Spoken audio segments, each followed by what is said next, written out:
कुरान के भी हुकूक है, और कुरान के हुकूक में सबसे पहला हक ये है कि कुरान को मान। और क्या मान? सारी किताबों पे हाकिम मान, सारे रावियों पे हाकिम मान, सारे मौलवियों पे हाकिम मान, सारे इमामों पे हाकिम मान, बुखारी और मुस्लिम पे हाकिम मान। हदीस की किताबें हूं तब भी किताबुल्लाह को मुहैमिन मानना होगा, रावी हूं तब भी किताबुल्लाह को हाकिम मानना होगा, बाबे की किताब हो किताबुल्लाह को हाकिम मानना होगा, और सारी कायनात के उलूम कुरान को हाकिम मानना होगा। क्या मानना होगा? बोलो। हाकिम का मतलब क्या है?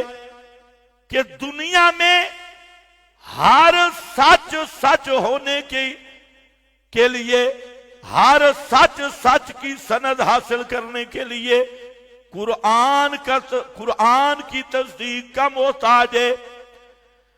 सच सच तब बनेगा, रिवायत सच तब बनेगी, और रावी सच्चा तब बनेगा, बुजुर्ग सच्चा तब बनेगा, अकाबिर का सच तब आएगा सामने कि कुरान की मोहरे तस्दीक हो, कुरान की सनद मौजूद हो। और कुरान वो किताब है जो निरा सच है, ये अपनी सच्चाई में किसी बुजुर्ग की तस्दीक की मोहताज भी नहीं, किसी रावी की तस्दीक की मोहताज भी नहीं। आज ये ईमान है कुरान पे, ये है कुरान मुकद्दस पे ईमान, ये अल्लाह का कलाम है। आज उम्मत फिरकों में बट गई और हर फिरके ने अपनी किताबें उठाई हुई है। किसी फिरके को देखो अपने अपने मतलब की किताबें, कोई अल मुहन्नद लेके फिर रहा है, कोई हुसामुल हरमैन लेके फिर रहा है, कोई काफी लेके फिर रहा है, कोई टाफी लेके फिर रहा है।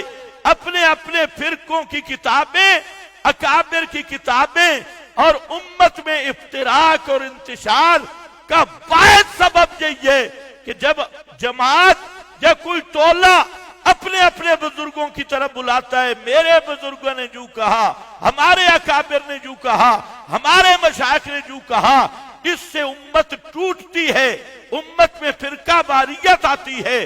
अल्लाह ने तो फरमाया वातसिमू बिहब्लिल्लाह जमीया, और बुजुर्गों को छोड़ो, अपने अपने अकाबिर को छोड़ो, अपने अपने मशाइख को छोड़ो, सारे आओ और सारा कुरान मानो।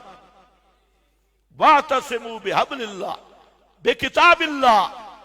तो पहला हक, वो बात वहां से निकल आई, चलो मैं आता हूं वापस, अतका पे आता हूं, लेकिन थोड़ी सी ट्यूनिंग तुम्हारी होनी चाहिए कि रमजान में कुरान आया, कुरान और रमजान को अजमत मिली कुरान की वजह से, हत्ता के इमाम कायनात मोहम्मद मुस्तफा सल्लल्लाहु अलैहि वसल्लम रहमतुल लिल आलमीन भी है, खातमुन नबीजीन भी है, अफजलुल खल्क अल इतलाक भी है, शफीउल मुज़निबीन भी है।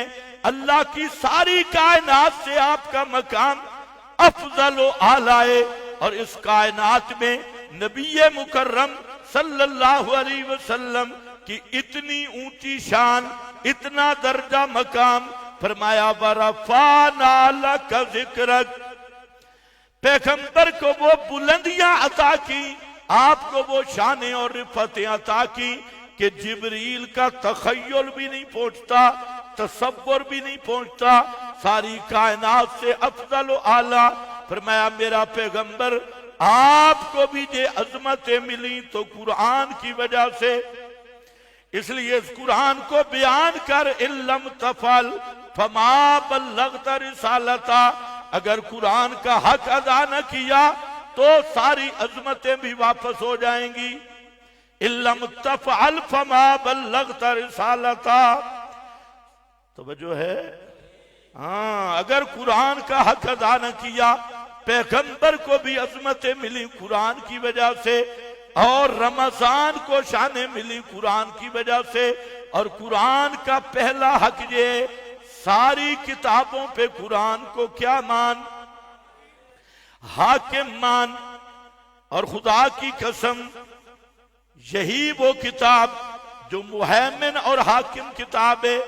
अगर एक ही मेरा जुमला ज़हन में रख ले कि सब पर हाकिम किताबुल्लाह है, रिवायत वही मान जिसकी कुरान के मुताबिक हो, कुरान मुकद्दस के खिलाफ कोई हदीस नहीं हो सकती, पैगंबर का फरमान कुरान के खिलाफ हो ही नहीं सकता।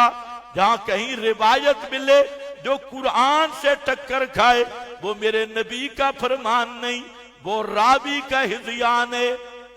वो नबी का फरमान नहीं है, वो किसका हिज़यान है, वो रावी का हिज़यान है या रावी का निसियान है। रावी और रसूल में फर्क कर पैगंबर